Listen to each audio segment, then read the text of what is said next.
بفيديو اليوم اشتريت ارخص مزراتي بامريكا، سعرها وهي جديدة 90,000 دولار، واني اخذتها باقل من ربع السعر. خليكم وياي فيديو اليوم حتى تشوفون السيارة وشنو مواصفاتها والمفاجآت همينة اللي راح اشوفكم اياها بهاي السيارة. 2018 مزراتي جيبلي، وطبعا هاي مو اي جيبلي، هاي اصدار خاص اسمه اصدار الجران لوسو.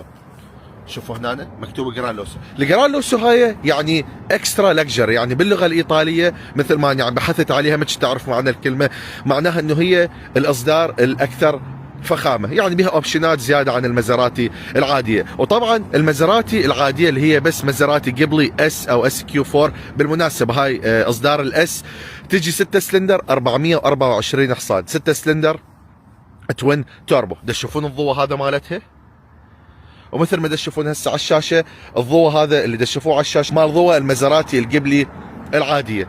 خليني اشوفكم البادي مالتها. طبعا السياره لونها ازرق، يعني ما غسلتها ولا نظفتها بعدها على الحطه مال المزاد.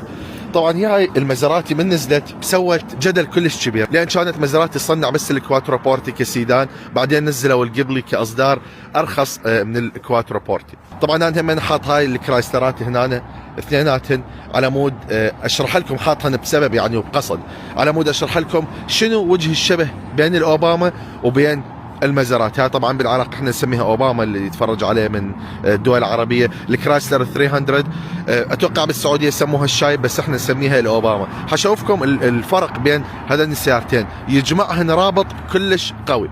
بس حشوفكم هاي السياره وبعدين اشرح لكم على الروابط اللي بيناتهن.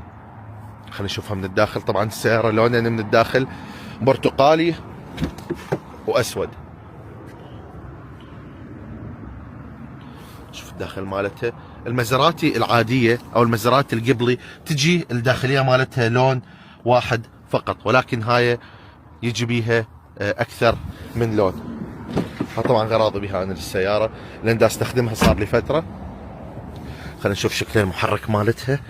السياره طبعا هاي ماشيه 91,000 ميل. هذين السيارات عطلاتهن هوايه، ولكن انا هاي اخذتها من المزاد ما كان بيها مشاكل هوايه، يعني حتى المحرك مالتها ممتاز. هذا المحرك من تصميم وتصنيع شركة فيراري، ولكن باقي السيارة كله مو شركة فيراري. هسه اشوفكم على شنو دا اقصد قاعد. طبعا السيارة هاي اشتريتها مثل ما تشوفون بالشاشة صارت ب 10,200 دولار ويا الرسوم مال المزاد. والمضحك بالموضوع انه هاي اخذتها ب 5000 وهاي اخذتها ب 5000، يعني هاي المزرات الفخمة بسعر اوبامات اثنين من همين من المزاد. خلينا نشوفكم الداخل مالتها. طبعا شنو